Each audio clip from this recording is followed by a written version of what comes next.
शुरू में काम किया, लेकिन अभी मैं कोई काम नहीं कर रहा हूँ अडानी का और न करूँगा। दूसरी बात मैं ये कहना चाहता हूँ कि ये जो विस्थापन है वो अपने आप में एक अभिशाप है। कहीं भी विस्थापित को देखें तो इसलिए हम लोग एकजुट रहें और इस एकजुटता को बरकरार रखें। साहब हमारे तरफ से किसी प्रकार का कोई काम कंपनी के पक्ष में नहीं होगा। नहीं है तो चले जाएगा। एक बार को ताली से स्वागत करिए और सभी को हमेशा ऊपर रखें, क्योंकि लाइव यहाँ से चला रहे हैं हमारे आपका तख्ती और हमारा भीड़। गाँव किसी न किसी कोल ब्लॉक की चपेट में आ गया है। जब आप 83 कोल ब्लॉक का नक्शा जो सिंध पीडीआईएल ने निकाला है उसे जब आप देखेंगे तो यह पाएंगे कि बड़का गांव, केरेडारी और टंडवा इन तीनों पंचायतों का नामो निशान कुछ समय में मिट जाने वाला है। और इस पूर्वी क्षेत्र में हम लोगों ने यह महापंचायत क्यों रखा? महापंचायत का मुख्य उद्देश्य ये था कि अभी तक जब से अडानी और एनटीपीसी पूर्वी क्षेत्र में आए, अडानी ने यहाँ 14 बार लोक सुनवाई करने की कोशिश की, कभी ग्राम सभा के नाम से, कभी आम सभा के नाम से और कई बार अन्य प्रयोग किया, लेकिन यहाँ की चट्टानी एकता, यहाँ के किसानों ने उन सभी 14 बार उस अडानी को मुंहतोड़ जवाब दिया और एक बार भी वह अपना आम सभा या ग्राम सभा करने में सक्षम नहीं हो पाया। दूसरा, एनटीपीसी बादम कोल ब्लॉक, इसने भी 5 बार कोशिश किया, लेकिन यहाँ की चट्टानी एकता ने उसे भी असफल कर दिया। साथियों, हमने ये तय किया, हम सब मिलकर के ये किया कि जो ये बार 19 बार अभी तक इन लोगों ने आम सभा और ग्राम सभा करने का जो नाटक किया है, इस नाटक का पट्टा छेद किया जाए और हम सभी पंचायत के लोग, जो प्रभावित पंचायत है, सभी पंचायत के लोग एक बार आके कह दें, अपना निर्णय दे दें। आज आप कोई निर्णय सुनाने उनको आए हैं। मित्रों, इसी क्षेत्र में गोंदलपुरा जो अडानी और बादम कोल ब्लॉक दोनों से प्रभावित है, इस दोनों जगह पर लगभग 950 दिनों से एक धरना का कार्यक्रम चल रहा है, सतत धरना का कार्यक्रम चल रहा है। और हमारे जो जिला प्रशासन के लोग हैं या अन्य जो राज्य के लोग हैं, 950 दिन में भी उनके कानों में जू नहीं दे रहा है, जबकि कई बार उनको ये पत्र दिया गया है कि हम इतने दिन से रहते हैं, हमारे शक्ति को ऊपर रखें, हमारे साथ सुनो। और तो साथियों, मैम ये कह रहे थे कि क्यों पंचायत किया जा रहा है, तो एक तरफ से मैं बता दूं, बड़का गांव पश्चिमी क्षेत्र में जो पूरा क्षेत्र है NTPC Fakhri Barwadi coal block के नाम से, वह पूरा उजाड़ा जा चुका है। उसके कई गांव आज नक्शे से गायब हो चुके हैं। जब आप गांव में जाएंगे तो वह गांव जो कभी हरा भरा था, गांव लोगों आबादी से भरा पूरा था, आज वहां एक भी आदमी नहीं दिखाई देगा, न गांव दिखा देगा। क्या हो गया? 2 तरह के चीज हो गए, या तो वो गांव ओवरबर्डन में दब गया, या तो फिर वो गड्ढे में चला गया। तो ये स्थिति पश्चिमी क्षेत्र में हो चुका है। और जब आप आते हैं, ये चंदौल तक आता है फकरी बरवाडी का क्षेत्र, उसके बाद जो छोटा सा इलाका बचता है, अडानी ने वहाँ RNR कॉलोनी के नाम पर वो पास करा रहा है कि भाई हम अडानी जो है गोंदलपुरा कोल ब्लॉक के लोगों को बसाने के लिए यहाँ लेंगे। 162 एकड़ जमीन वहाँ की बात हुई है।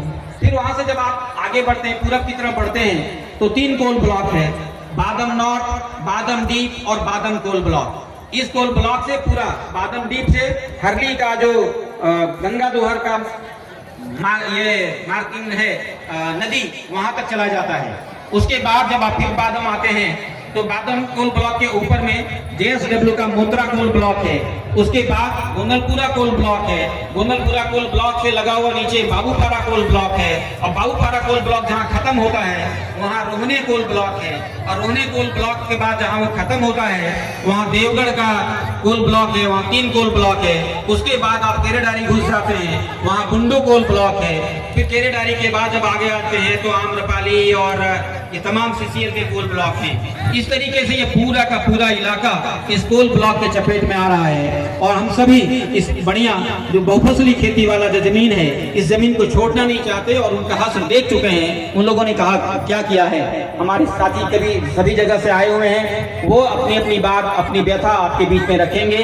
यही मूल उद्देश्य था और इसी मूल उद्देश्य के लिए आज आप तमाम जो लोग यहाँ आए हैं, तमाम जो लोग यहाँ इस महापंचायत के गवाह हैं, ये अपनी आवाज और अपना निर्णय इन सरकार के लोगों को, देश के जो कर्णधार लोग हैं हमारे, जो हमको बेचने का काम कर रहे हैं, उन तक अपनी आवाज पहुंचाएंगे। इन्हीं बातों के साथ आपका बहुत बहुत शुक्रिया, आपका स्वागत है जो आप आए और आप धैर्य के साथ सुनेंगे इसका उद्देश्य। और अभी आपके सामने इसका जो निर्णय आया है महापंचायत में, जो सभी पंचायत में लेकर के आया गया है, आपके समक्ष रखा जाएगा।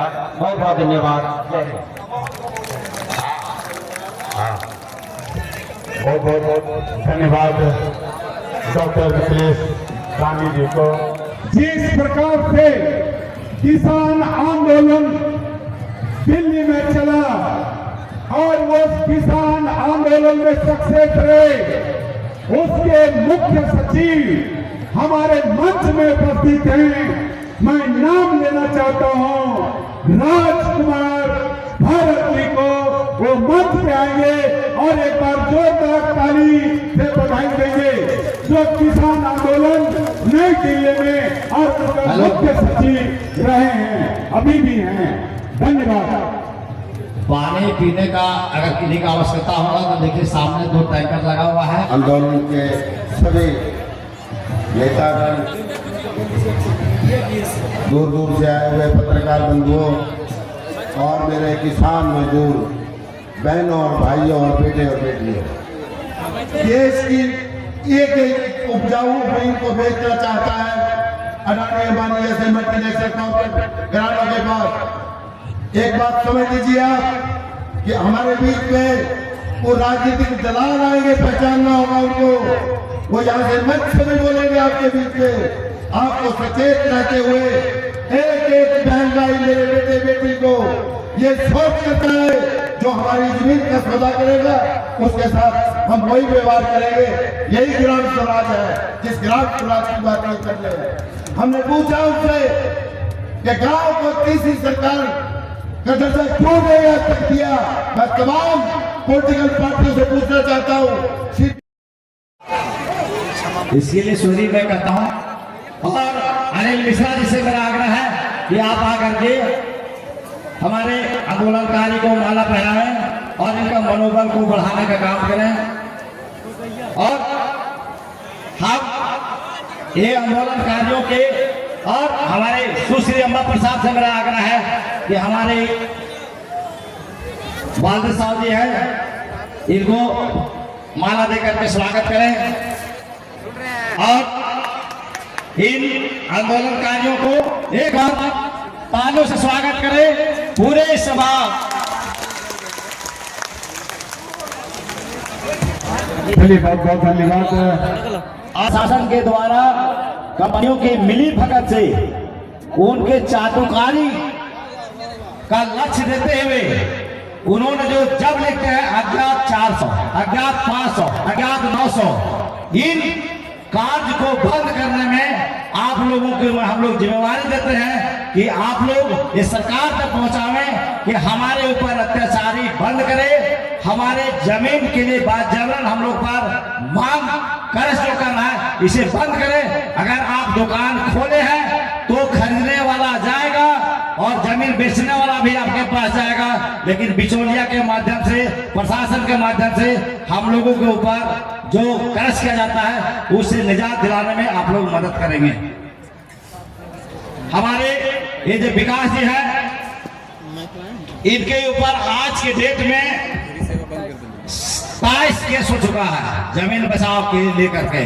27 मुकदमे इस पर हो चुका है, लेकिन फिर भी मजबूती से डटे हुए हैं। इनको हमारे आंदोलनकारी लखेंद्र ठाकुर जी हमारे बीच उपस्थित है, इन्हें आकर के आप माला पहना के स्वागत करें। लखनदर भैया आप आगे आगे का काम करें और विकास जी को आप माला से स्वागत करें।